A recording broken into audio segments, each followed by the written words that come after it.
warahmatullahi wabarakatuh. Sahabat-sahabat Peropat Suara Budaya NTB, Suara Budaya Nusantara. Kembali dalam obrolan budaya bersama saya Oming Arini. Anda bisa mendengarkan kami di FM 103,4 MHz dan juga Anda bisa menyaksikan di channel YouTube RRI Mataram Official. Nah, sahabat-sahabat, kali ini saya akan mengajak Anda untuk membahas mengenai topik budaya disiplin dan bina karakter sekolah. Saat ini saya berada di SMA Negeri 6 Mataram, berlokasi di Jalan Peternakan 1 nomor 10 Selagalas. Seperti apa bahasannya? Ikuti saya. Tapi sebelumnya sahabat Sasambu, saya ingin melihat anak-anak ya di SMA Negeri 6 Mataram yang punya rutinitas di pagi hari. Seperti apa? Ayo.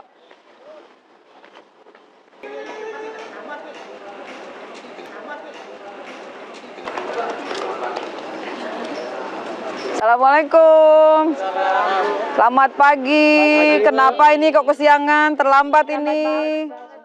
Kamu juga kenapa kok terlambat? Karena sudah terlambat, jangan langsung ke kelas ya, balik dulu ke sini. Ayo kita ngobrol dulu ini kenapa bisa terlambat ini hari ini. Sini nak, ayo. Sini, bikin 3 bersab saja. Bu Guru ingin tahu ini kenapa kalian sampai terlambat ini. Baik. Anak-anakku sekalian, tahu nggak kalau kita masuk jam berapa? Jam 7.30 ya, harusnya jam 7.30 sudah sampai sekolah. Tapi kamu nih jam 7 lewat 5 jam 7.30 sudah lewat lagi nih 7.40 nih, lewat 10 menit. Jadi kalian sudah terlambat. Boleh Bu Guru tahu kenapa terlambat ini? Kamu dulu kenapa? Karena kan scroll TikTok tadi malam. Oh, main TikTok. Kamu kenapa? Mana Bu, tadi nasinya belum matang Bu. Oh gitu, harus sarapan dulu. Kamu kenapa? Tadi main lagi Bu, begadang. Jadi jam berapa kamu sampai main? Jam 12 ya Bu. Oh, aduh, ini kenapa ini? Film horor. Terus kamu? Telat bangun. Kamunya? Saya telat bangun. Telat bangun juga. Kamu, Indar, kenapa? Telat bangun karena begadang. Aduh, ini yang di belakang kenapa ini? Oh iya. Jadi sebenarnya tahu nggak sih kalau masuknya jam 7.30? Tahu. Dan konsekuensinya kalau terlambat, ini kalian sudah Bu Guru lihatnya kalian terlambatnya tidak hanya hari ini, sudah berkali-kali nih, lewat dari 3 kali. Ya, yang hari ini dengan alasan seperti ini, yang sebelum-sebelumnya dengan alasan yang hampir sama. Jadi kalian dengan alasan terlambat itu karena terlambat bangun, harus sarapan dulu, harusnya kan bisa diantisipasi dengan bisa mengatur waktu yang baik. Baik, karena gini sudah terlambat ketiga kalinya, kalian akan dibina di kebun bina karakter ya anak-anakku. Nanti kalian akan bertemu dengan Pak Ridwan di sana. Di sana kalian akan dibina oleh Kanda Ridwan di kebun bina karakter bersama Bapak Ibu Guru BK. Nanti akan dijelaskan kenapa kalian harus mengikuti kegiatan di kebun bina karakter. Seperti itu. Siapa yang akan mendampingi? Pak Apwan yang akan mendampingi ke kebun bina karakter? Ya, silakan ikut Pak Apwan ya. Lain kali jangan terlambat lagi ya. Ya Bu.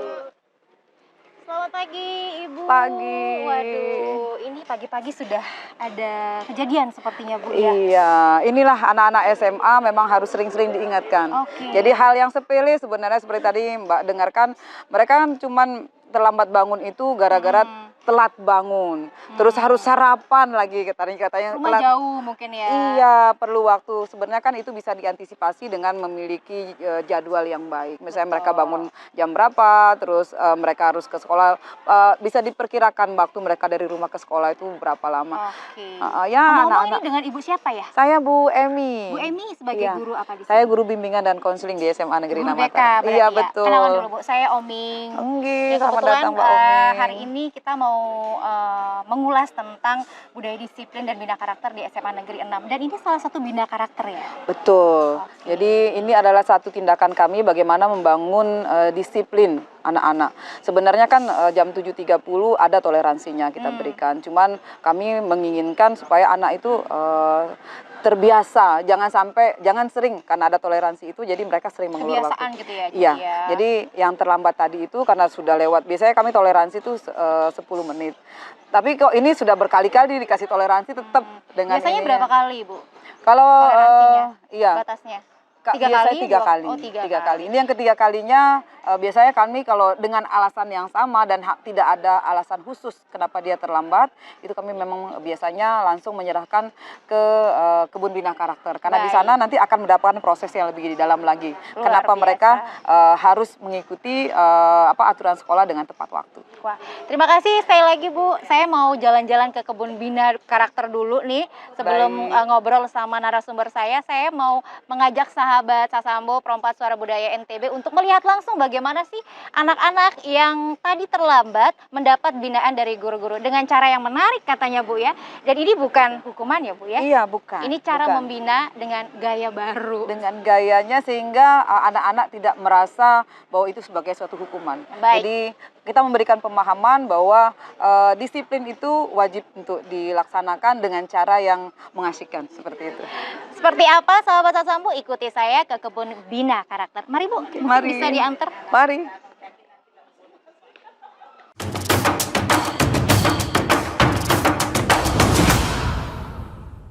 Sahabat Sasambo Perompak Suara Budaya NTB, Suara Budaya Nusantara.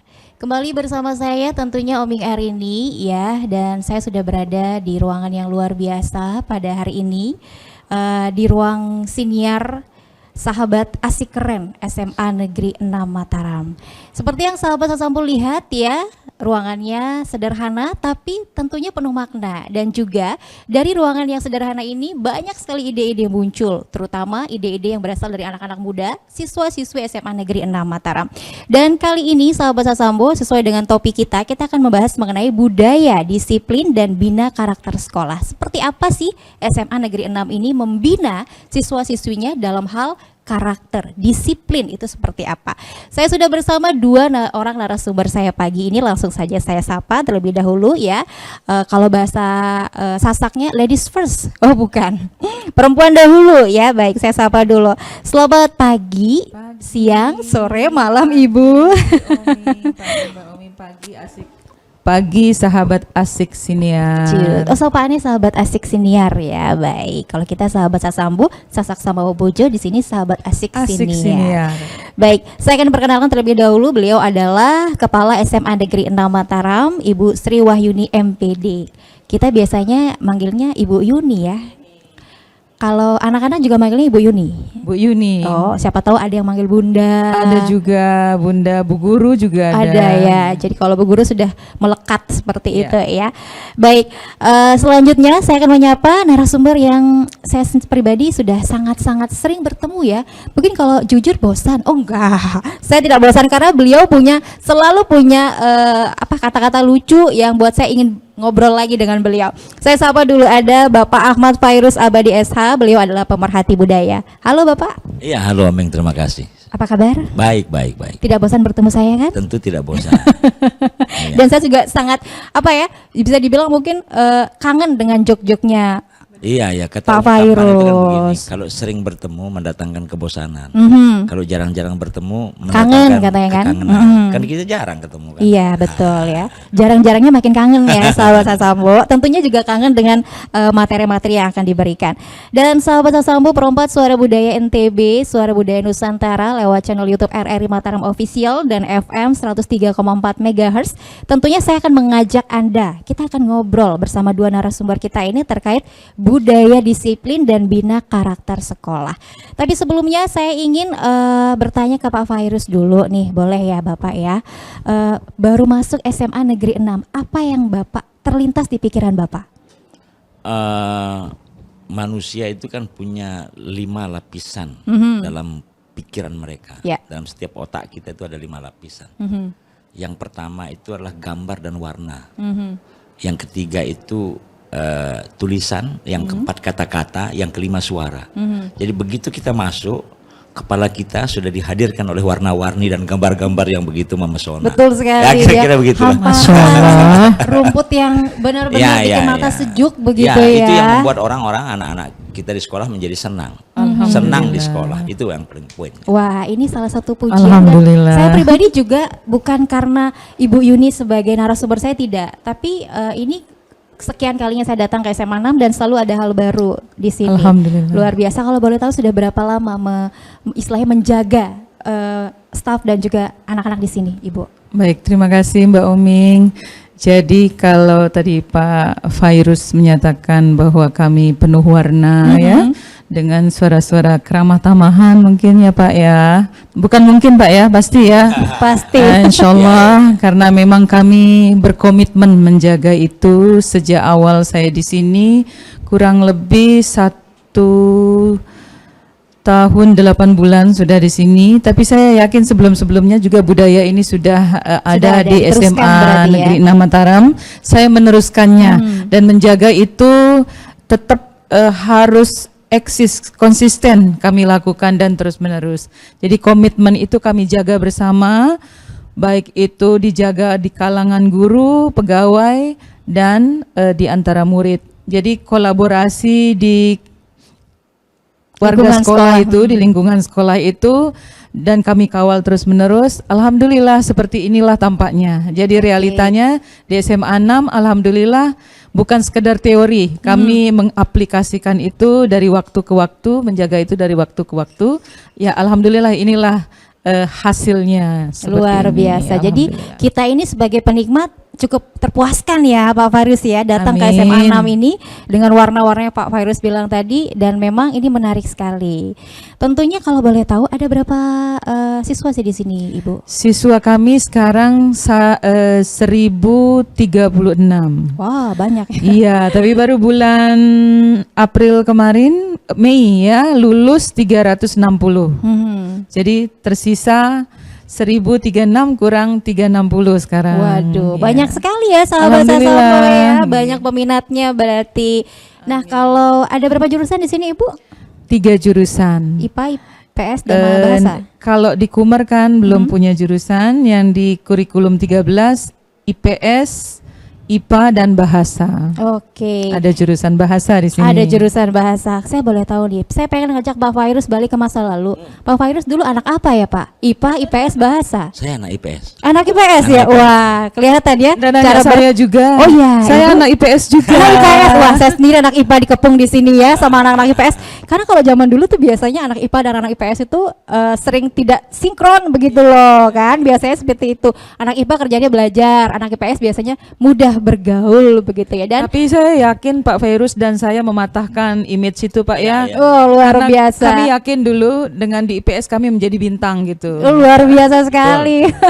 Ini bisa didengar sama adik-adik kita yang mungkin sedang bingung mencari jurusan ya. Dengarkan kata hati begitu ya Pak ya. Baik, ini terkait juga dengan apa yang ada di SMA Negeri 6 Mataram ini, sahabat Sasambo. Saya pribadi tadi setelah masuk ya melihat keindahannya dan juga melihat bagaimana asrinya SMA 6 ini, Bapak. Saya ingin bertanya nih mengenai sekolah ini sendiri. Tentunya yang namanya anak muda begitu ya. Kita tidak bisa berbohong bahwa anak muda itu selalu ingin tahu, dan kadang-kadang keingintahuan mereka itu membuat mereka terjerumus ke hal yang negatif. Nah, tentunya di sini perlu adanya karakter, bagaimana membangun karakter itu dengan cara disiplin begitu kan. Nah, kalau Pak Fairuz sendiri melihat anak-anak zaman sekarang setinggi apa atau bagaimana mereka mengaplikasikan kedisiplinan itu bagi diri mereka sendiri, kalau dikaitkan dengan budaya kita yang dulu? Ya, pertama kan secara kebudayaan disiplin itu sudah diajarkan kita Dari orang tua ya Pak? dari orang tua, baik dalam berbentuk isyarat, ya dalam bentuk tanda-tanda, ya seperti kalau menentukan waktu di kampung saya ini contohnya, kalau menentukan waktu hari Jumat itu di masjid pada hari Kamis sore itu terdengar suara beduk. Oke. Beduk bertalu-talu menjelang maghrib itu tandanya besok orang tahu bahwa besok hari Jumat. Nah begitu juga Oh, di hari begitu iya, ya. Oh, iya, begitu di hari Jumat pagi, mulai dia jam 9 itu juga ada beduk lagi pagi. Oh itu karena dia pergi mau pemopoan katanya, Apa itu Pak? pergi mencuci pakaiannya. Mencuci, oh mopo maksudnya. Ya mopo, karena orang Sasak itu liburnya di hari Jumat. Oh gitu. Ya. Karena Kemudian Jumatan nanti itu ya. 2 jam berikutnya kira-kira kering dia. Jam 11 pukul lagi beduk itu. Makanya disebut dengan beduk pengangkian katanya. Diangkit jemurannya itu. Diangkat. Ya, sudah itu karena mereka rata-rata kemudian masyarakat Sasak Muslim itu membantu di masjid. Ya kan berbenah, nyapu, Ya. nyampat gitu, bersih-bersih dia sambil menunggu dia punya pakaian yang kering. Nah, setelah itu kemudian yang ketiga dan seterusnya. Nah, begitu juga dengan gotong royong kan. Juga ada isyarat juga berkumpul, baik melalui kentongan, baik melalui beduk. Itu kan tanda-tanda. Terus kemudian juga dari sisi adab, itu kita juga jangan sekali duduk di atas bantal gitu kan. Nanti bisulan katanya itu kan. Padahal itu kan bentuk etika sesungguhnya. Apalagi anak gadis jangan duduk di pintu karena nanti dapat dapat jodoh. Nah, ya, itu kan ada warning. Sebenarnya itu sebuah etika saja. Itu mempelajari karena disitulah kesadaran keilmuan orang tua kita untuk memahami hari ini yang disebut dengan alarm gitu kan. Yang disebut dengan bel sekolah gitu diganti dengan tanda-tanda yang lebih teknologis hari ini. Nah, konsep-konsep itu berkembang karena ada ungkapan mengatakan bahwa didiklah anakmu sesuai masanya, sebab masamu tidak sama dengan masa anakmu. Ini kalimat yang saya harus pegang begitu ya, supaya kita tidak memaksa anak kita mengikuti kita begitu ya. Tidak memaksa sehingga kita izinkan anak-anak kita menangkap pelajaran atau di sekolah dengan cara mereka sendiri supaya dia lebih merdeka, lebih senang, enjoyful learning istilahnya anak-anak sekolah sekarang. Supaya dia senang menangkap mata pelajaran itu, guru yang memberi pelajaran juga senang, ya. Anak-anak juga senang dengan beragam caranya. Karena mentransfer knowledge itu membutuhkan kebebasan berpikir agar dia senang. Jadi tidak dalam tekanan dia. Nah, kira-kira begitu. Nah, terus kemudian tadi saya kurang setuju mengatakan ketika dunia pendidikan ada tercemar oleh begini, ada dunia ini. Bagi saya begini. Kita juga harus menyadari jumlah anak kita berapa, Bu? Dari 1036. Mungkin hanya 2-3 orang atau 5-6 orang, hanya 0, sekian persen yang hanya barangkali hanya kesalahan sosial. Itu kalau kita boleh kesalahan sosial, kesalahan akademik yang mereka lakukan bisa jadi karena persoalan-persoalan lingkungan yang ada dalam keluarganya sehingga terbawa juga ke sekolah dan itu akan merusak yang 1000, yang enggak lah. Ada 1000 lebih anak-anak kita yang juga bisa menjadi teladan bagi teman-temannya sendiri. Nah, itu juga harus kita hormati bahwa mereka jangan lihat sedikitnya. Jangan seperti kata pepatah mengatakan bahwa rusak dengan nila setitik rusak susu sebelanga. Ya, bukan harus begitu seharusnya. Jadi bagaimana kita melihat bahwa kebaikan yang lebih banyak itu yang harus kita lebih melihatnya. Lebih kita lihat ada kebaikan di dalam proses pembelajaran, proses berinteraksi antara guru dengan murid, murid dengan murid, dan murid dengan lingkungan serta suasana sekolahnya itu. Itu yang harus dilihat yang lebih banyak sehingga orang termotivasi. Makanya lebih baik larangan itu diganti dengan anjuran. Baik. Jadi berbicara dulu begitu ya. Sebenarnya jadi saya bisa menyimpulkan bahwa sebenarnya tidak ada anak nakal ya Bapak ya. Tidak ada anak nakal ya. Iya. Mungkin mereka hanya salah berbelok itu saja. Ya, seperti yang saya seperti yang bilang, baik buruk itu sama bentuknya. Cuman berbeda penempatan ruang, waktu, nilai dan haknya. Jadi keburukan itulah kebaikan yang salah letaknya. Betul. Betul sekali, saya setuju. Karena saya pernah berbicara dengan salah seorang psikolog begitu kan, mengatakan bahwa salah sekali orang tua ketika mereka mengatakan anak saya nakal, anak saya bodoh atau apa, karena tidak ada anak yang nakal dan bodoh. Yang membuat mereka seperti itu adalah mungkin lingkungan atau alasan-alasan tertentu. Nah, saya mau nanya Ibu Yuni nih, karena Ibu Yuni sudah bersinggungan langsung dengan begitu banyak anak dan saya pun termasuk salah satu siswi yang dulu pernah diajar oleh Ibu Yuni ya. Jadi beliau adalah mantan guru saya dulu. Mantan guru ya. Jadi sudah sekian tahun, jadi sudah banyak anak yang tentunya sudah dilihat dan juga mungkin diarahkan seperti itu. Nah, bagaimana untuk SMA Negeri 6 ini Ibu Yuni yang sudah sekian lama Ibu pegang begitu kan, bagaimana Ibu membangun budaya disiplin di sekolah ini? Silahkan. Baik, terima kasih, senang sekali tadi mendengar jawaban dari Pak Fairuz dan diseling tadi dari Mbak Oming. Saya menangkapnya, itulah yang kami lakukan di SMA 6. Intinya di SMA 6 tuh kami menjaga sekali fasilitas dan memfasilitasi anak-anak kami. Jadi anak-anak kami ini kan di SMA 6 yang 1036 ini, kalau setelah kami mapping itu, memang anak-anak kami ini latarnya dari sosial budaya yang hampir homogen di bidang hal yang terkait dengan kewirausahaan. Kalau kami akan kembangkan di sekolah itu berdasarkan mapping itu, adalah sebagusnya kami akan melakukan pengawalan terkait hal yang terkait dengan kewirausahaan. Jadi di sekolah kami mengembangkan ekskul yang ada kaitannya dengan kewirausahaan itu sendiri. Baik. Itu sebabnya kami sedikit unik di sini.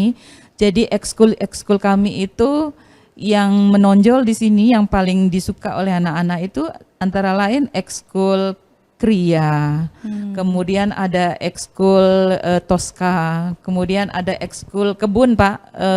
Suka berkebun jadi, ya? Iya, ada yang suka berkebun itu nanti ekskul pramuka sebenarnya. Tapi Oke. anak-anak pramuka itu kami buatkan sekretariat di belakang itu sehingga mereka lah yang mengelola kebun. Wah, luar Nah, biasa. jadi ekskul seperti itu yang banyak sekali diminati oleh anak-anak di sini, plus tentunya ekskul kesenian yang ada kaitannya dengan seni dan olahraga. Oke. Itu yang paling mendominasi di SMA N Mataram. Sebabnya kami untuk memfasilitasi anak-anak kami membangun sebuah bukan seperti peradaban ya Pak Iya. Feris, tapi suatu tempat wahana di mana anak-anak kami bisa mengembangkan diri di kebun itu. Luar Jadi biasa. kebun itu fungsinya banyak. Banyak fungsi. Jadi ya. banyak fungsi selain untuk pengembangan minat bakat siswa, juga kami jadikan sarana mendidik. Mendidik terutama anak-anak kami yang intatif, indisipliner lah ya. Jadi kami bawa ke sana mereka tuh menjadi nanti tukang cangkul, Luar cabut biasa ya. gulma dan sebagainya. Jadi mereka itu dikasih space untuk ruang di mana mereka dididik dari intatif yang mereka lakukan di sekolah. Jadi di situ ada nanti pembinanya, ada pengawasnya guru-guru BK mereka. Nanti dari guru BK, pembina ada catatan jurnalnya itu. Bagaimana perkembangan anak ini setelah dididik di kebun bina karakter, ada kemajuan atau tidak dan seterusnya. Jadi kami evaluasi terus. Jadi kami punya kebun bina karakter yang memang unik di SMA 6 sebagai sarana pengembangan minat bakat siswa, juga sebagai sarana kami untuk mendidik anak-anak kami yang intatif terutama. Wah, luar biasa ini Itu yang ya. kita lakukan. Luar biasa sekali. Kenapa? Karena biasanya yang kita tahu kebun itu ya cuma ada buah-buahan dan sebagainya. Tapi di sini kebun dijadikan sebagai tempat untuk membantu anak-anak. Karena saya pernah tuh ya Pak Fairuz ya Bu Yuni. Jadi dalam kondisi lagi marah, kesal, itu biasanya kita kan suka melamun sambil cabutin rumput gitu ya. Ternyata enak begitu ya. Mungkin ini juga yang dirasakan anak-anak ketika mereka mungkin pasti ada rasa Malah kesal senang kan? tuh anak-anak Senang ya. sambil foto-fotoan Pak di sana. Sambil selfie berarti judulnya ya. Wah, ini luar biasa sekali. Ini salah satu bina karakter yang yang bisa dibilang sudah diterapkan di SMA Negeri 6 Mataram ini. Mungkin Pak Faris boleh tanggapannya sedikit terkait dengan kegiatan bina karakter ini. Ya, menarik sekali tadi Bu Yuni bercerita tentang bagaimana mekanisme bina karakter tadi. Dari dalam teori pengkondisian, kan kita bisa mengkondisikan seseorang itu untuk memberi pengaruh. Dalam bahasa Sanskerta disebut dengan manutiras. Itu teori manutiras itu terdiri dari dua kata, manas dan tiras. Manas itu pikiran, tiras itu adalah rahasia di balik pikiran. Nah, itu yang memberi 5 lapisan tadi. Nah, ketika anak-anak diperlihatkan pertama gambar dan warna-warna, dia akan pasti senang, gitu kan. Terus kemudian ketika gambar dan warna itu coba-coba dia tuangkan dalam tulisan, dalam kata-kata, dia akan makin senang.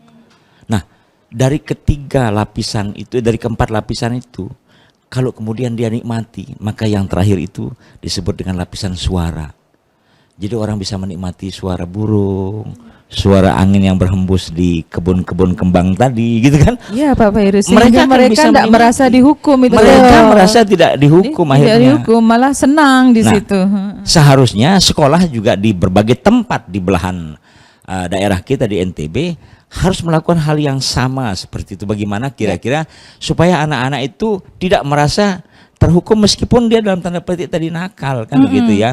Karena mungkin terlambat ke sekolah tapi punya persoalan Ya. yang ada di rumahnya alasan. masing-masing. Sehingga jadi metodologi penghakiman atau penghukuman terhadap anak-anak yang kita intatif tadi ya, intatif tadi itu dengan metode yang menyenangkan juga. Belajar dia dengan cara senang, dihukum pun dia senang. Kira-kira begitu kan. Jadi ini Iya, benar. kalau saya jujur pribadi ini, wah ini kita seneng ya kalau misalnya terlambat ini Bu. Jadi judulnya kita bisa menikmati suasana kebun, tapi jangan sampai terlambat lagi. Ada lanjutannya mungkin anunya, sanksinya. ada instrumennya nanti. Nggak Oh. boleh dia terlambat karena keasikan di situ, suka di situ, dia terus-menerus akan melakukan indisiplin tadi. Ada durasi waktu di situ ya? durasinya, ada berapa Oke, kali berarti dia, ada catatannya jurnalnya, juga iya. ya, luar biasa. Saya jadi semakin penasaran nih sebenarnya sahabat Sasambo ya, kebun ini seperti apa sih dan kenapa anak-anak bisa nyaman di situ padahal ibaratnya nih kalau dalam tanda kutip sedang dihukum begitu ya atau sedang diarahkan, tapi kata Bu Yuni malah mereka senang, nyaman gitu kan berada di kebun ini. Nah, saya nih sahabat Sasambo akan jalan ke kebun bina karakter tadi ya Bu Yuni ya. Saya mau melihat langsung bagaimana sih suasana di sana dan bagaimana guru-guru di sana melakukan tugas mereka untuk mengajak anak-anak supaya tidak melakukan hal yang salah lagi. Seperti apa? Ikuti, ini perjalanan saya.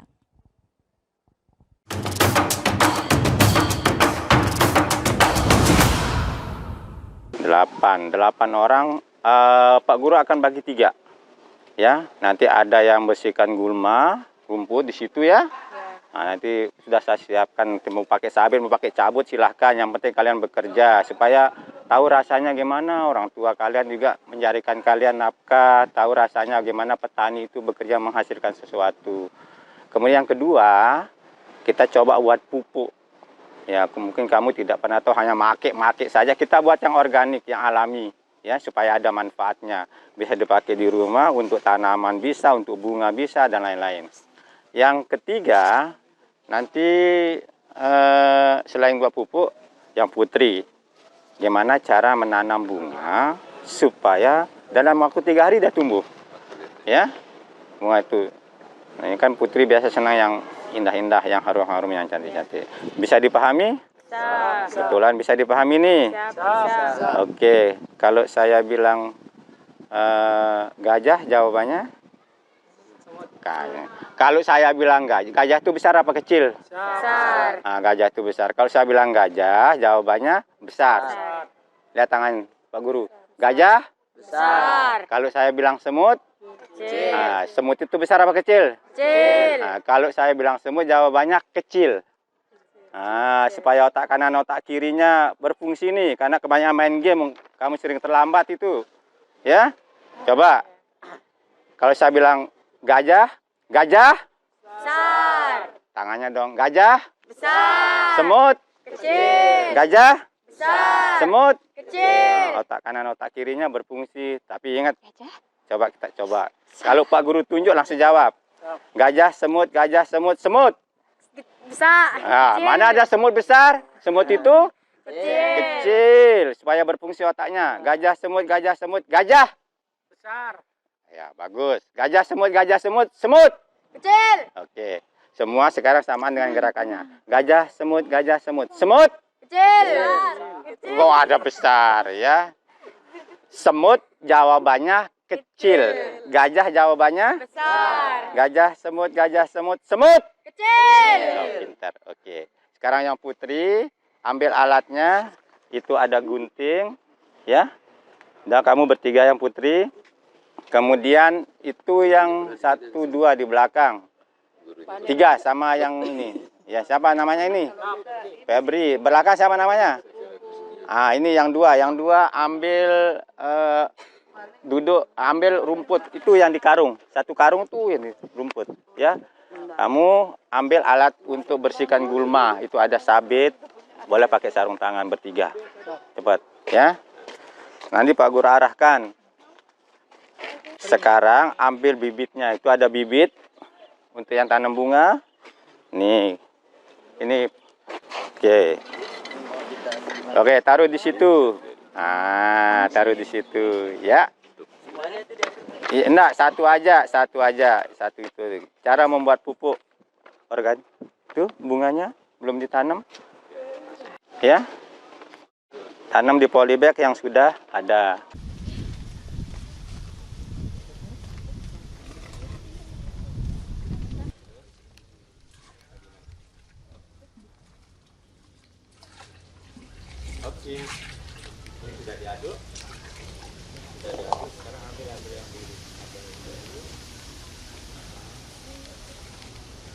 Itu yang gulma, hati-hati ada pohon cabai. Buka. Jadi dulu, ya.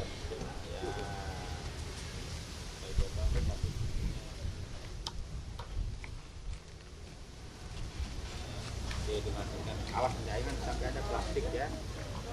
Sahabat Sasambo, perempat Suara Budaya NTB, Suara Budaya Nusantara, seperti yang saya katakan tadi bahwa saya ingin mengajak Anda untuk ke kebun bina karakter. Nah, jadi ini lokasinya ya sahabat Sasambo. Inilah kebun bina karakter milik SMA Negeri 6 Mataram.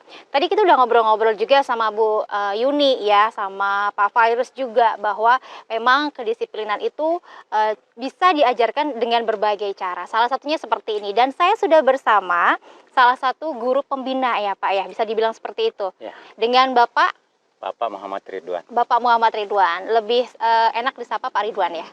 Iya. Oke ya. Pak Ridwan sudah berapa lama mengabdi di SMA Negeri 6 Mataram? Di SMA Negeri 6 Mataram saya sudah mengabdi 23 tahun. Wow, waktu yang cukup lama ya Pak, Pak Ridwan ya. Berarti Pak Ridwan ini sudah berapa lama membimbing anak-anak yang datang terlambat di kebun bina karakter ini? Ya. Kebun bina karakter ini muncul idenya itu sekitar 3 tahun yang lalu. Kemudian saya coba sampaikan ke sekolah, dan begitu Ibu Sri Wahyuni kepala sekolah yang baru masuk, ternyata beliau sangat mensupport sekali untuk itu dalam proses pembinaan anak-anak supaya kita menghilangkan namanya skorsing untuk anak-anak. Hukuman, gitu. Hukuman begitu ya. ya. Baik. Istilah sanksi hukuman itu kita hilangkan. Gitu. Oke, jadi di sini anak-anak yang anggaplah yang tadi kita lihat terlambat itu ya, ada berapa anak di sini, itu berapa lama mereka menjalani proses pembinaan di kebun bina karakter ini, Bapak? Dia melaksanakan proses pembinaan di kebun bina karakter, begitu dibawa oleh guru BK, dianggap bermasalah, terlambat, berturut-turut misalnya 3 kali, maka pada jam pertama, dan itu melalui proses penyampaian oleh guru BK dulu ke wali kelas dan guru mata pelajaran di grup sekolah. Kemudian kita bina di sini sampai dia menyadari apa namanya kekeliruannya, dan kita dengan memberikan motivasi, dengan memberikan praktik-praktik yang berkaitan dengan apa namanya pembibitan, pembuatan pupuk gitu. Baik. Jadi aktivitas anak-anak di sini tuh sangat bermanfaat berarti ya, Pak Ridwan ya. Betul sekali, nah, Bu. seperti anggap tadi ada anak-anak tuh, ada berapa anak yang terlambat tadi itu, biasanya apa saja yang mereka dapatkan? Nih saya lihat ada yang sedang menanam, terus ada yang sedang membuat sibuk pupuk. membuat pupuk ya di belakang ya. Membuat pupuk organik. Ada yang lagi membersihkan gulma, iya. Jadi ini memang aktivitas yang biasa mereka lakukan, atau ada aktivitas lain tergantung banyak anaknya? Ada, misalnya kalau di sebelah sana kita misalnya menanam tanaman yang waktunya agak lama gitu, nanti dia kan butuh perawatan. Jadi berapapun banyak anak yang mendapat yang terlambat gitu, daripada kita skorsing, maka lebih baik kita dibawa ke sini. Nanti kita akan berikan dia kegiatan-kegiatan yang bermanfaat, bukan hanya, bahkan dari hasil mereka misalnya, hasil-hasil ini juga tidak dibawa keluar, tidak hanya untuk warga sekolah. Kemudian ada produk pupuk yang justru sangat bagus, bahkan itu bisa menjadi konsumsi atau dimanfaatkan untuk kepentingan sekolah gitu. Baik. Wah, ini kegiatan yang sangat positif ya. Ternyata di sini anak-anak di bina karakter itu mereka melakukan kesalahan, ada harga yang harus dibayar begitu ya, tapi tidak memberatkan atau tidak ada yang berbau fisik gitu ya. Betul sekali, Fisiknya Bu. hanya menggunakan kekuatan untuk menyelesaikan guma-guma yang di sana ya. Dan ini luar biasa sekali sahabat Sasambo, karena aktivitas anak-anak ini menarik begitu ya. Mereka seperti yang saya lihat dari wajahnya, sepertinya mereka senang loh Pak. Senang. Bukan merasa dihukum ya karena terlambat, sepertinya mereka senang begitu dengan kondisi di sini, apalagi sini sejuk sekali ya sahabat Sasambo. Dan bagaimana istilahnya reaksi anak-anak ketika mereka diajak ke kebun bina ini? Ya, alhamdulillah Bu, beberapa anak setelah diberi pembinaan di sini. Yang dulunya mohon maaf aja mungkin kita kategorikan anak itu nakalnya luar biasa. Justru sekarang menyampaikan ke kita, Pak, saya sudah tanam bunga di rumah pakai pupuk ini gitu. Pak, saya sudah tanam buah pakai pupuk dan sebagainya gitu. Wah, jadi anak-anak dapat manfaatnya begitu Pak ya. Kalau boleh tahu nih Pak, saya ngelihat banyak sekali jenis tanaman dan sayuran. Ini ada apa saja nih Pak? Ini anggur ya Pak ya? Ya, ini 3 jenis. Ini ada anggur hijau, kemudian ada yang hitam sama yang merah. Wah, ini juga anak-anak yang bantu juga ini Pak ya? Anak-anak semua, mereka buat pupuk semua, ini termasuk cabai, terong, mereka kan pakai pupuk organik semua. Ya, pakai pupuk organik, kita arahkan sesuai dengan program yang kita buat. Nanti kita konfirmasi ke guru BK. Nanti kalau anak-anak ini akan diberikan gitu. Oke, luar biasa sekali ya. Aduh, nih kalau kayak gini judulnya berasa tidak dihukum ya ini Pak ya. Dan yang paling penting ini refreshing judulnya Sahabat Sasambu ini refreshing yang begitu ya. Yang paling penting Bu, satu misalnya kenapa dikatakan kebun karakter, taman bunga dan kebun karakter? Saya melihat ada peluang ketika sekolah harus mengadakan kegiatan kemudian mendekor sebuah kegiatan dengan menyewa dekorasi dari luar bunga, nggak perlu lagi sekarang. Anak-anak yang menanam kemudian dimanfaatkan, dibawa di mana, bahkan orang luar yang justru memakai kita, menyewa. Wah, luar biasa sekali ya. Ini ibaratnya nih mendayung 3 pulau terlewati begitu ya. Disiplinnya dapat, kemudian membina karakternya dapat, anak-anak dapat ilmu juga dalam hal pertanian dan perkebunan. Anak-anak bisa refreshing, bahkan untuk dari segi ekonomi juga dapat Pak ya. Kalau diaplikasikan di rumah, anak-anak bisa menanam, kemudian hasilnya bisa dijual juga Pak ya. Ini satu hal paket komplit lah ibaratnya Sahabat Sasambu. Saya lebih penasaran lagi untuk mengetahui langsung mengenai bina karakter anak-anak yang ada di SMA Negeri 6 Mataram ini. Jadi untuk Anda tetap bersama Perempat Suara Budaya NTB dalam obrolan budaya kali ini.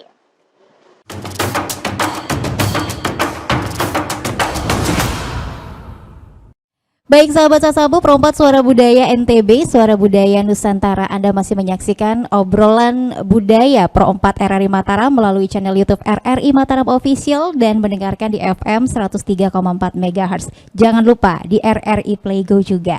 Dan tadi Sahabat Sasambu, saya sudah melakukan perjalanan sedikit ya ke kebun bina karakter ini.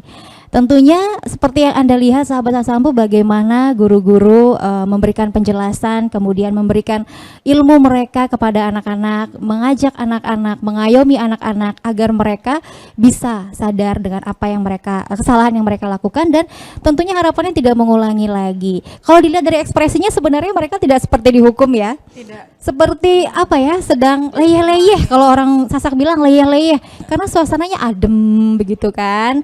Dan apalagi seperti yang saya bilang tadi, banyak rumput itu, kalau mata memandang ketemu hijau itu enak rasanya Pak Virus ya. Ketemu hijau, ketemu biru itu enak, mata kita sejuk begitu ya.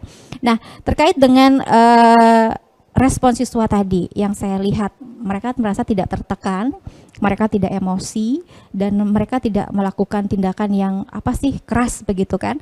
Nah, tentunya ini menarik sekali karena seperti kita tahu anak-anak muda itu punya jiwa yang meledak-ledak begitu kan. Dan kadang-kadang mereka tidak terima ketika mereka dilihat oleh temannya sendiri sedang diperlakukan hal yang memalukan. Nah, di sini kalau saya boleh bertanya ke Bu Yuni sendiri, apakah anak-anak memang benar-benar merasa nyaman dengan treat bina karakter di kebun ini, Bu Yuni? Alhamdulillah sejauh ini dari catatan kami dan pengawalan kami terhadap kegiatan tersebut belum ada pertentangan ya, tidak ada yang menentang dan sebagainya. Dan dari catatan kami itu kalau kami hasil evaluasi tidak ada siswa yang kemudian menjadi berkali-kali sehingga dinobatkan sebagai orang yang paling sering masuk di kebun bina misalnya. Jadi itu belum ada dalam catatan kami. Jadi alhamdulillah dari hasil evaluasi kami lanjutkan ini. Kami yakin bahwa fasilitas kebun bina itu sangat mendidik untuk anak-anak kami. Jadi fasilitas kebun bina itu juga tidak sekedar sebagai ruang untuk mereka yang intatif sebenarnya. Iya. Di sana juga sebagai wahana belajar. Iya, Anak-anak bisa menggunakan fasilitas kebun sebagai media, ruang untuk belajar di sana. Guru-guru bahasa, guru-guru sejarah sering di situ. Jadi mereka itu bisa bermain narasi di situ, mengekspresikan eksposisinya, argumentasinya, berada di kebun bina karakter tuh sambil mencari imajinasi nih. Pak Fairuz saya yakin suka tuh nyari ilham di sana, Ide-ide begitu ya. nyari ide, nyari imajinasinya, mendapatkan inspirasi di kebun itu. Dan di kebun itu juga tidak hanya itu juga, di kebun itu ada produksi, Mbak. Produksi apa ya? Tadi Mbak mungkin melihat di sana ada produksi pupuk. Oh iya, Jadi betul. ya, jadi rumput-rumput di sini kalau di ini sudah tiba masanya dipotong, nanti dikumpulin rumput-rumput yang menggunung hasil potongan dibawa ke kebun bina. Diolah di sana. Diolah di sana Oke. untuk menjadi pupuk cair. Wah, luar Jadi biasa pupuk ini organik. ya. Jadi tidak ada sedikit pun yang dibuang gitu Iya, Pak jadi Fairuz di ya. situ itu benar-benar tempat membina, tempat mendidik, fasilitas belajar, tempat produksi, anak-anak belajar wirausaha. Kemudian di sana tempat kami seluruh warga bergembira karena pada masa tertentu nanti kami panen. Oh Nah, iya, panennya iya. ini Itu juga ada buah menjadi apa aja di sana Bu ya? happy-happy di situ. Panennya apa aja itu Bu? Bergilir dia, yang pasti di atas itu yang ada tempat seperti kotak di situ itu adalah anggur hijau. Wah enak Pak Fairuz. Kemudian Saya ada pernah mendapatkan hasil panennya. Wow, iya, ternyata iya. sudah duluan Pak Fairuz yang Pernah, menikmati iya. ya. Terus ada buah kelengkeng di situ di pinggir tembok. Pernah kami panen juga ubi ubi Jawa ya namanya, yang besar, ketela pohon ya. Kemudian di sana ada stroberi, jangan salah. Wah, stroberi. Kemudian yang paling sering sih yang kayak terong, Pak.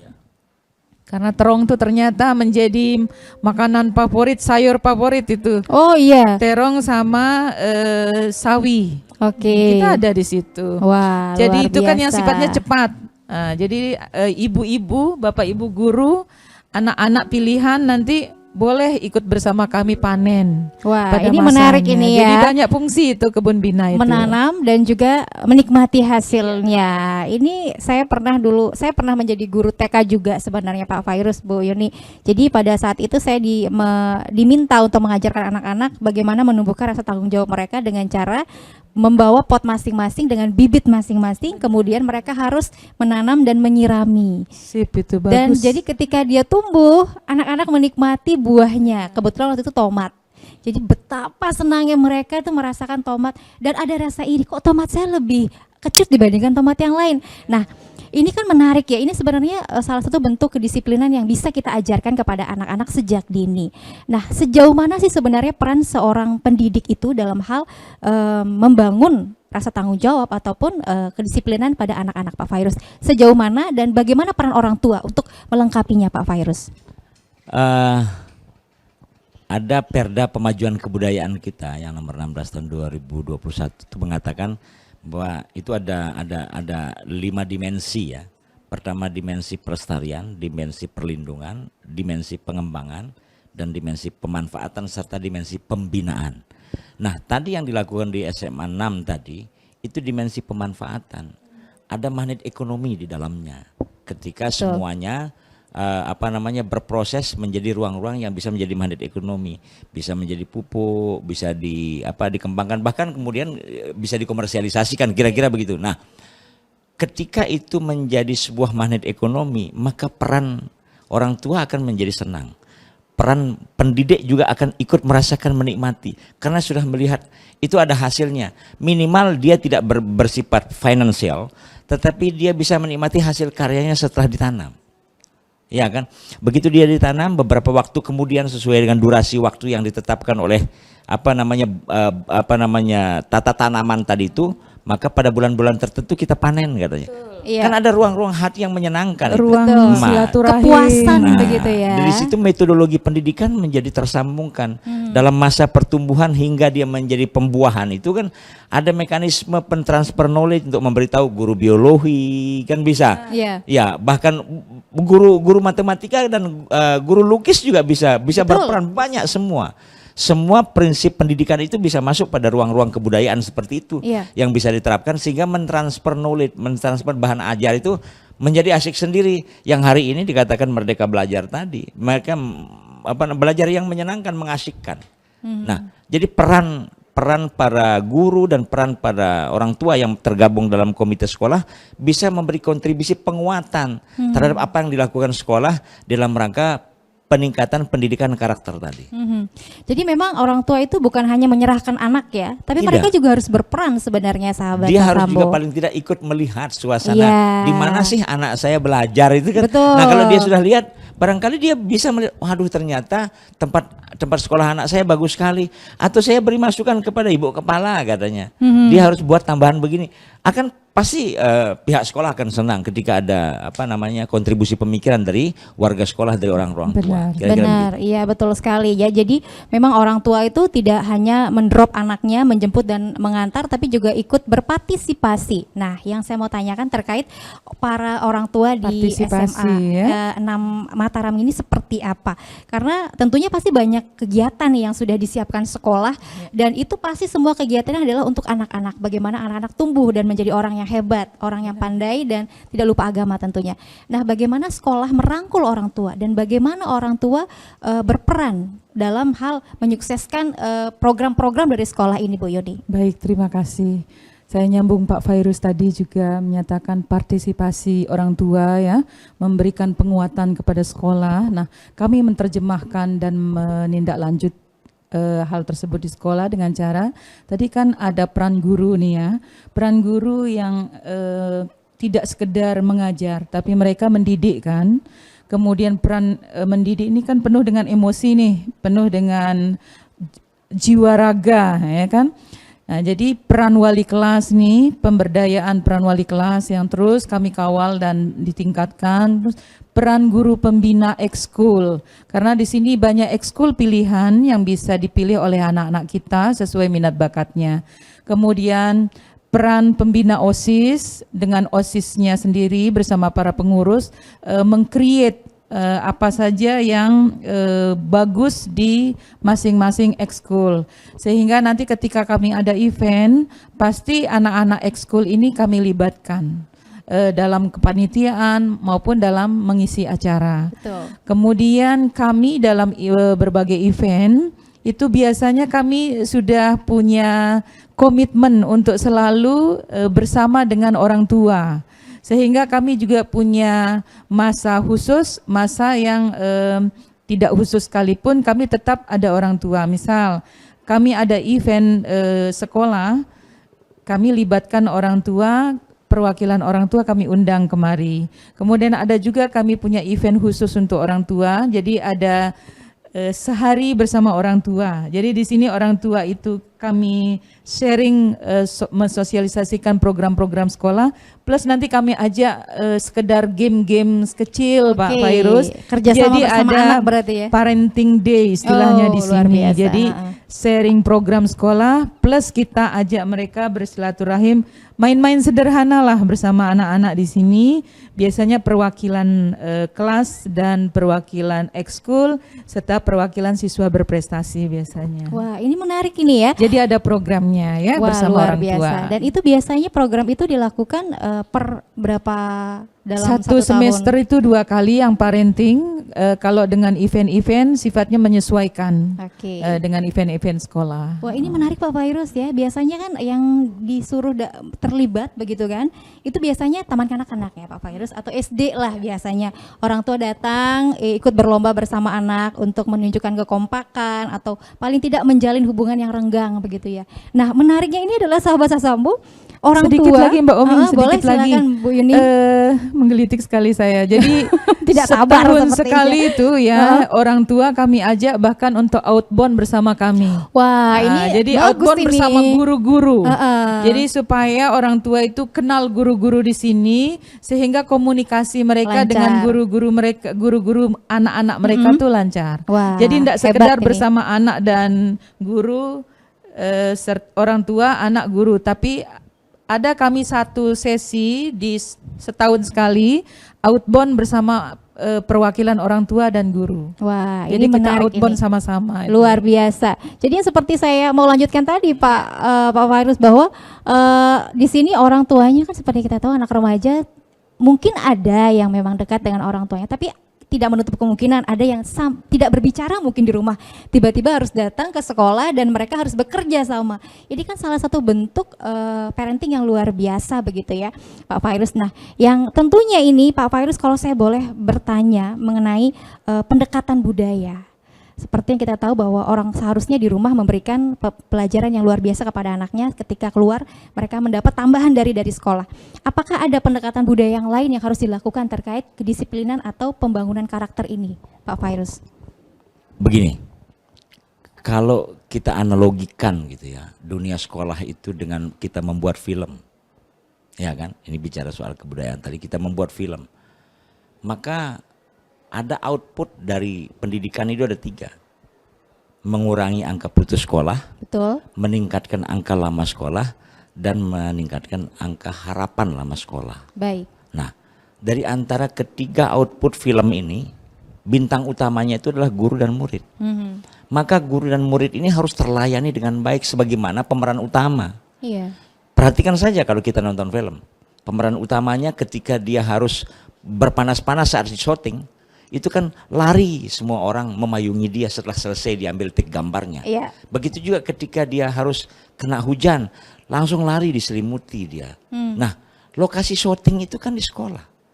Dan sutradara, asisten sutradaranya adalah kepala sekolah. Kepala dinas itu adalah penulis skenario dan sutradara. Nah, sudah dibuat skenarionya sedemikian rupa sehingga turun yang namanya banyak konsep-konsep dari adegan per adegan. Ya. Ada yang disebut dengan Sabtu Budaya, ada Pojok Ekspresi. Betul sekali. Iya kan? Ya. Itu adegan-adegan, ada guru tamu, ada guru kunjung, ada ekstrakurikuler yang beragam. Ya. Itu kan adegan demi adegan yang terjadi dalam sebuah konsep film yang outputnya 3 tadi. Nah, maka ketika kita tadi, apa yang tadi maksud Mbak Omeng, pertanyaan yang dimaksud tadi? Pendekatan budaya. Pendekatan budaya tadi. yang lain. Nah, budaya yang lain, maksud saya ada konsep yang harus mulai disadari, baik itu oleh kita sendiri sebagai pelaku atau penyelenggara pendidikan. Bahwa kita sadar kepala sekolah ini jadi asisten sutradara di sekolah. Dia harus lihat bahwa siapa pemeran utamanya, guru dan murid. Kepala dinas juga harus melihat bahwa naskah skenarionya sudah bisa terjalankan dengan baik apa tidak di lokasi syuting. Semuanya, anggarannya, sarananya, kan begitu. Yeah. Equipment harus disediakan, dia punya. Nah, para pejabat yang ada di Dikbud itu adalah siapa? Ada penata gerak, penata artistik, penata lampu, kan begitu. Kostum, begitu penata ya. kostum sebagainya. Nah, itu kan harus bekerja sama. Sehingga konsep cara berpikir kebudayaan itu tidak hanya kita bicara soal bagaimana kita berbicara soal tradisi yang lama, tapi bagaimana kita berkembang, karena budaya itu terus berkembang sesuai dengan betul, masanya. saya setuju. Kita harus pertahankan tradisi tapi kembangkan budaya itu.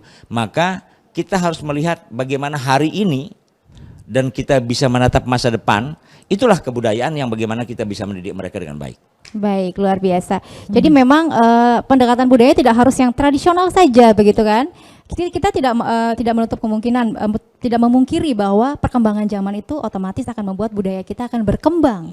Dan itu bukan sebuah kesalahan ya, Pak Fairuz ya? Tidak, itu bukan sebuah kesalahan. Bagaimana itu seiring sejalan seperti itu. Yang ya, Pak membuat Fairuz? kita sering berbeda itu adalah cara menerjemahkan tradisi. Betul sekali. Tradisi itu cara tetap memandang ada, kita beda ya, cara Pak menerjemahkan, Fairuz ya. cara memandang. Dulu barangkali bahasa kita antar teman nih, antar teman, berembe meton. Nah, sekarang halo bro, narasinya yang berbeda. Tapi kan bagaimana caranya saling menyapa itu, Iya, betul. ya itu tradisi saling menyapa kan terjadi, cuma Belai hanya bro berbeda. gitu kan. Ya kira-kira begitulah kalau antara anak-anak hari ini, gitu kira-kira. Jadi memang jangan terlalu kaku lah ibaratnya ya. Kita mau tidak mau harus menyesuaikan. Sama halnya seperti SMA Negeri 6 ini yang mungkin zaman dulu kalau kita membandingkan lagi ya, otomatis kita akan membandingkan dulu dihukum itu mengerikan sekali. Tapi SMA 6 bisa mengemas itu bukan hukuman tapi bagaimana caranya untuk mengajak anak-anak agar sadar bahwa itu salah begitu kan. Kalau ada kesadaran dalam diri pasti mereka akan berubah ya Bu Itu Yuni juga ya. budaya itu, Iya, cara betul. baru. Cara baru yang harus harus mau tidak mau kita adaptasi begitu kan. Baik sahabat Sasambo, perompak suara budaya NTB, suara budaya Nusantara, tentunya menarik sekali bahasan kita mengenai budaya disiplin dan bina karakter sekolah di SMA Negeri 6 Mataram ini. Tapi sebelumnya, sebelum saya menuju closing statement, tentunya sahabat Sasambo kita simak filler budaya berikut ini. Menuju Gerakan Cerdas Memilih RRI. Menuju Pemilih Cerdas. Program khusus Pemilu 2024 yang akan menyajikan edukasi dan informasi politik berkualitas, proporsional, adil untuk pemilu damai, sejuk, dan demokratis. Menuju Gerakan Cerdas Memilih RRI. Serentak dilaksanakan di seluruh programa RRI se-Indonesia 31 Mei 2023. Pukul 10 waktu Indonesia Barat, waktu Indonesia Tengah, dan waktu Indonesia Timur. Gerakan Cerdas Memilih RRI. Menuju Pemilih Cerdas.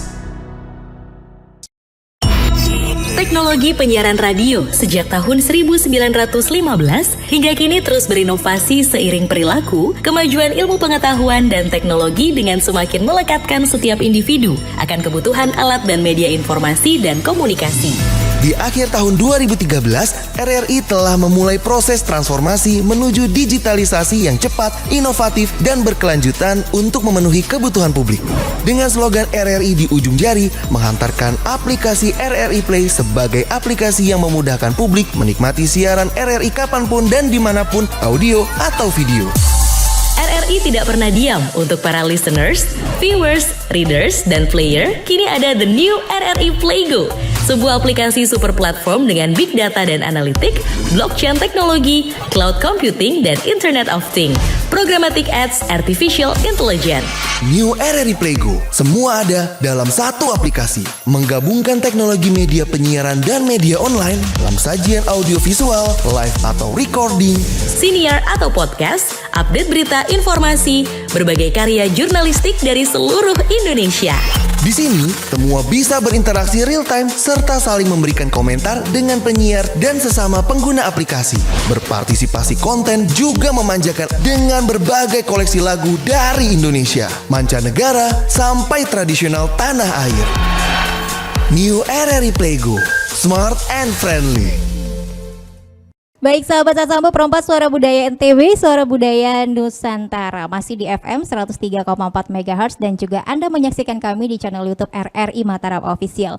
Kita masih membahas topik budaya disiplin dan bina karakter sekolah, bertempat di SMA Negeri 6 Mataram. Tentunya tadi kita sudah panjang lebar ya membahas mengenai bagaimana SMA Negeri 6 Mataram ini memberikan wadah kepada anak-anak agar mereka bisa membina karakter mereka dan tentunya bisa belajar disiplin tanpa harus dipaksa dan tanpa ada hukuman. Bisa seperti itu benar. Saya menyimpulkannya ya Pak Fairuz dan Bu Yuni. Nah, terkait dengan topik kita ini mungkin ada dari Bu Yuni mau menambahkan sebelum kita ke closing statement? Baik, terima kasih Pak Fairuz dan Mbak Oming. Ini momen kami yang luar biasa bersama Bapak dan Ibu. Jadi di akhir percakapan kita ini, di perbincangan ini, kami ingin mengatakan bahwa keluarga besar SMA Negeri 6 Mataram berkomitmen untuk terus mengawal pendidikan yang membanggakan menuju NTB Gemilang, insya Allah. Amin. Amin ya Rabbal Alamin. Karena kalau bukan, ya bisa dibilang guru adalah orang tua kita di sekolah ya Pak Fairuz ya. Jadi kita harus menghormati guru selain kita menghormati orang tua. Dari Pak Fairuz sendiri mungkin ada yang mau disampaikan sebagai closing statement terkait topik kita, silahkan. Menjadi pintar itu belajar, menjadi baik itu naluri. Maka jaga naluri untuk terus belajar agar menjadi pintar. Wah, mantap. Bagus sekali nih ya. Quotes hari ini luar biasa sekali. Benar sekali ya, menjadi baik itu adalah naluri ya, naluri kita baik. Sahabat Sasambo, perompak suara budaya NTB, semoga saja apa yang kita bahas terkait budaya disiplin dan bina karakter sekolah ini bisa diambil yang positifnya dan tentunya bisa diterapkan di rumah juga sebenarnya ya, hal-hal seperti ini tidak hanya di sekolah tapi di rumah, karena tetap bagaimanapun seorang guru mendidik anak murid di sekolah, orang tua harus ikut membantu untuk menerapkannya atau meneruskannya di rumah supaya ada kerjasama. Dan saya sangat merasa senang sekali bisa berkunjung ke SMA Negeri 6 Mataram ini dengan lokasi yang sangat sejuk, nyaman, dan tentunya ada banyak hal menarik yang bisa kita pelajari di sini. Sekali lagi terima kasih Bu Yuni atas Sama-sama. waktunya, Pak Fairuz atas informasi-informasi yang luar biasa sekali yang menambah wawasan kita tentang budaya. Dan saya Oming Arini pamit. Selamat menikmati untuk Anda yang sudah mendengarkan kami di FM 103,4 MHz dan juga channel YouTube RRI Mataram Official. Dan tentunya kembali lagi dalam obrolan-obrolan budaya selanjutnya. Sampai jumpa.